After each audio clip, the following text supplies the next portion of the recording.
ሰላም ጤና ይስጥልን። የተከበራችሁና የተወደዳችሁ አድማጭ ተመልካቾቻችን የሰዓቱን መረጃዎች ወደ እናንተ ማድረሳችን እነሆ ቀጥለናል።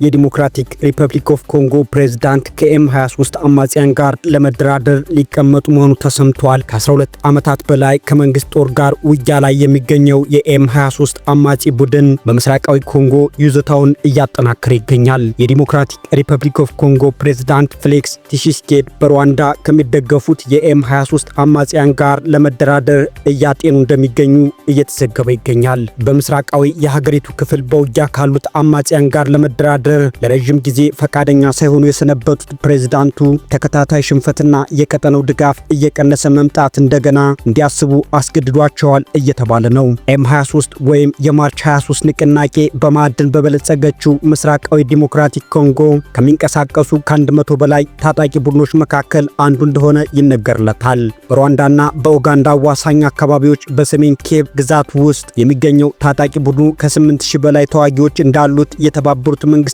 ድርጅት በመግለጫው አስታውቋል። በ2012 የተመሰረተው ኤም23 በቱትሲ ህዝቦች የሚመራው የሲንዲፒ ጦር ከመንግስት ጋር የገባው የ2000 ስምምነት አልተፈጸመም በሚል ነው ወደ ጫካ እንደገባ የሚነገረው። ይህ ስምምነት የቱትሲ ተዋጊዎችን ወደ ጦር ሰራዊቱ ለማዋሃድ አናሳ የቱትሲ ጎሳዎችን ለመጠበቅና ፍትሃዊ የሀብት ክፍል እንዲኖር የሚጠይቅ እንደነበርም ተሰምቷል። ከዚህ ጊዜ ጀምሮ ታዲያ ከሩዋንዳ ከሚገኘው ድጋፍና በሚንቀሳቀስበት ምስራቃዊ ኮንጎ ያሉ ውድ ማዕድናትን በመሸጥ ራሱን እያጠናከረ ከ12 ዓመታት በላይ ከመንግስት ጦር ጋር እየተፋለመ ይገኛል። 100 ከሚደርሱ አማጽያን ጋር ባለፉት ዓመታት ላይ የሰነበተው የኮንጎ መንግስት ጦር በውጊያ በመሰላቸትና በሚደርስበት ተደጋጋሚ ሽንፈት የተነሳም ዕለት ዕለት ጦሩን በስፋት እየከዳ ይገኛል። ባለፉት ቅርብ ዓመታትና በፈረንጆቹ 2025 ከገባ ጀምሮ ከኤም23 አማጽያን ጠንከር ያለ መገዳደር የገጠመው የፕሬዝዳንት ቲሺሴኬዲ መንግስት በጫና ውስጥ እንደሚገኝ ይነገራል።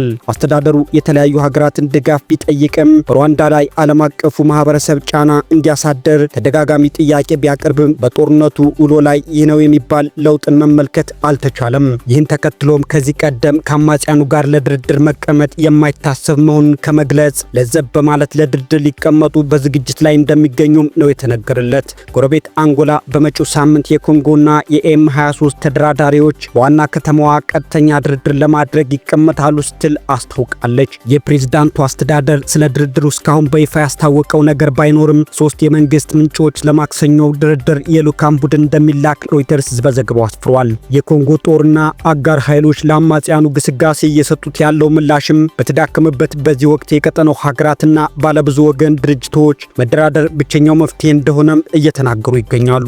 የኤም23 ታጣቂ ቡድን በበኩሉም የኮንጎ መንግስት ለድርድር የማያሻማ ቁርጠኝነት እንዲያሳይ እንደሚፈልግ ነው ያስታወቀው። ከዚህ ባለፈም የደቡብና የምስራቅ አፍሪካ የውጭ ጉዳይና የመከላከያ ሚኒስትሮች ጦርነቶችን ለማስቆም በሚደረገው ጥረት ላይ ለመምከር የፊታችን ሰኞ ዚምባብዌ ሐራሬ ይገናኛሉ ተብሎ ይጠበቃል። በዲሞክራቲክ ኮንጎ እየተካሄደ በሚገኘው ጦርነት እስካሁን ከ6 ሚሊዮን በላይ ሰዎች ከቀያቸው መፈናቀላቸውን የተባበሩት መንግስታት ድርጅት መረጃዎች ያመለክታሉ። በደቡብና ሰሜን ኪቩ በምስራቅ የሀገሪቱ ግዛቶች ከ4.6 ሚሊዮን በላይ ሰዎች ሲፈናቀሉ በዚህ ዓመት ብቻ በምስራቅ ዲሞክራቲክ ሪፐብሊክ ኮንጎ ግጭት 400,000 ሰዎች ተፈናቅለውበታል። በሌላ በኩል ቻይና የቡድን 7 ሀገራትን ትዕቢተኞች ስትል መጥራቷ እያነጋገረ ይገኛል። በዓለማችን 7 ቀዳሚ የኢኮኖሚ ያላቸው ሀገራት ወይም በተለምዶ ቡድን 7 ተብሎ የሚጠራው ይህ ቡድን ኩቤክ ያደረገውን ጉባኤ ማጠናቀቁን አስመልክቶ መግለጫ አውጥቷል።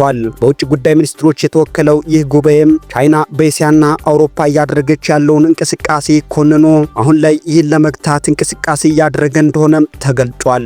በውጭ ጉዳይ ሚኒስትሮች የተወከለው ይህ ጉባኤ ቻይና በእስያና በአውሮፓ እያደረገችው ያለውን እንቅስቃሴ ኮንኖ መግለጫ ወጥቶባታል። እንደ መግለጫው ከሆነም ቻይና በታይዋን፣ ደቡባዊ ቻይና ባህር፣ በአውስትራሊያና በምስራቅ አውሮፓ ሀገራት ላይ እያደረገች ያለውን እንቅስቃሴ የደህንነት ስጋት ደቅኖብኛል ብሏል። ቻይና ካናዳ በሚገኘው ኤምባሲዋ በኩል ለቡድን 7 ሀገራት መግለጫ ምላሽ የሰጠች ሲሆን ቡድኑ በትዕቢት የተሞላ ስትል ጠርተዋለች። ደቡባዊ ቻይናና ታይዋን የግዛቷ አንድ አካል ሆነው እያለ በቻይና ውስጥ ጉዳይ ጣልቃ ገብቶ መግለጫ ማውጣቱንም ቤጂንግ ኮንነዋለች። ቻይና አስፈላጊ ከሆነ ታይዋን ለመጠቅለል ኃይል ልትጠቀም እንደምትችል የገለጸች ሲሆን የቡድን ሰባት ሀገራት በሉዓላዊ ሀገር የውስጥ ጉዳይ ጣልቃ እንዳይገቡ አስጠንቅቃለች። እንደ ቡድን ሰባት መግለጫ ከሆነም ቻይና በታይዋን የአየር ክልል ውስጥ ወታደራዊ እንቅስቃሴ ማድረግ በደቡብ ቻይና ባህር የፊሊፒንስ ሉዓላዊነትን የሚጥስ እንቅስቃሴ አድርጋለች ሲል አስታውቋል። እንዲሁም ታስማን ተብሎ በሚጠራው በስዊዘርላንድ እንዲሁም አውስትራሊያ አዋሳኝ የባህር መስመር ላይ ያሉ ሁለት ሀገራት እውቅና ወታደራዊ ልምምድ እንዳደረገችም ነው የተናገረው። የቻይናው እንቅስቃሴ የሀገራትን ሉዓላዊነት የሚጥስ ነው ያለው የቡድን ሰባት ሀገራት መግለጫም ከቤጂንግ ጠንካራ ምላሽ እንደተሰጠውም ተዘግቧል። ባላት የባህር ኃይል ጥንካሬ የዓለማችን ቁጥር አንድ ሀገር የሆነችው ቻይና በእስያና አፍሪካ የባህር ኃይል ማዘዣዎችን ገንብታለች ነው የተባለው። ወዲህ ደግሞ አሜሪካ በኢራቅና ሶሪያ የአይኤስ ዋና መሪን ገድያለሁ ስትል አስታውቃለች። የሽብር መሪው በሁለቱ ሀገራት የሚንቀሳቀሰው ቡድን ከመምራቱን ባለፈም በዓለም አቀፍ ደረጃ የሚከናወኑ ዘመቻዎችን በመምራት ይታወቃል ነው ያለችው። አሜሪካ በኢራቅና ሶሪያ የአይኤስ መሪን አብዱላሂ መኪ ሙስሊሂ ወይም አቡ ሀጂን በምዕራባዊ ኢራቅ በፈጸመችው የአየር ጥቃት መግደሏን ኦቁልኝ ብላለች። ላለፉት ዓመታት በአሜሪካ በጥብቅ ሲፈለጉ ከነበሩ ሽብርተኛ ቡድን መሪዎች መካከል አንዱ የነበረው አቡ ሀጂ በኢራቅና ሶሪያ የሚንቀሳቀሰውን ቡድን ከመምራት ባለፈም የአይኤስ የዓለም አቀፍ ዘመቻዎች አዛዥ እንደነበረም ተነግሯል።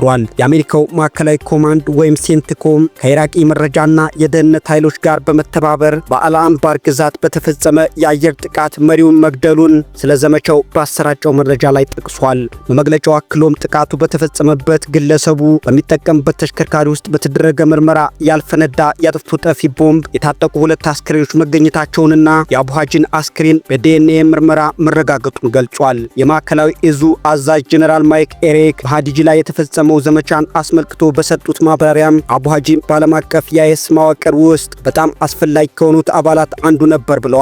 በተጨማሪም አሸባሪዎችን መግደል፣ መዋቅራቸውን ማፈራረስ በአሜሪካና በአጋሮቻችን እንዲሁም በዓለም አቀፍ ሰላም ላይ የሚፈጥሩት ስጋት እናስወግዳለን ሲሉ ተደምጠዋል። ከሐሙሱ ጥቃት በኋላም የኢራቁ ጠቅላይ ሚኒስትር መሐመድ ሺህ አልሱዳኒ ሀጂን በኢራቅና በዓለም አቀፉ ካሉ እጅግ አደገኛ አሸባሪዎች መካከል አንዱ ነበር ሲሉ ተገልጸውታል። ጠቅላይ ሚኒስትሩ በኤክስ ገጻቸው ላይ ባሰፈሩት መልእክትም ኢራቃውያን በጨለማና በሽብርተኝነት ኃይሎች ላይ ያስመዘገቡትን አስደናቂ ድል ይቀጥላሉ ሲል አድናቆታቸውን ገልጸዋል። የአየር ጥቃቱ የሶሪያ ከፍተኛ ዲፕሎማት ወደ ኢራቅ ካደረጉት የመጀመሪያው ጉብኝት ጋር የተገናኘ ሲሆን ሁለቱ ሀገራት አይኤስን ለመዋጋት በጋራ ለመስራት ቃል ገብተዋል። ከሶሪያው መሪ በሽር አልአሳድ መውደቅ በኋላም በኢራቅና ሶሪያ የሚንቀሳቀሰው የአይኤስ ክንፍ ድጋሚ በማንሰራራት ላይ እንደሚገኝ ሪፖርቶች እየወጡ ይገኛሉ።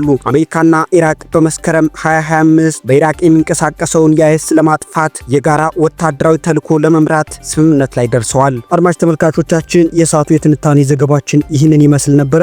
አብራችሁን ስለቆያችሁ እጅግ አድርገን እናመሰግናለን።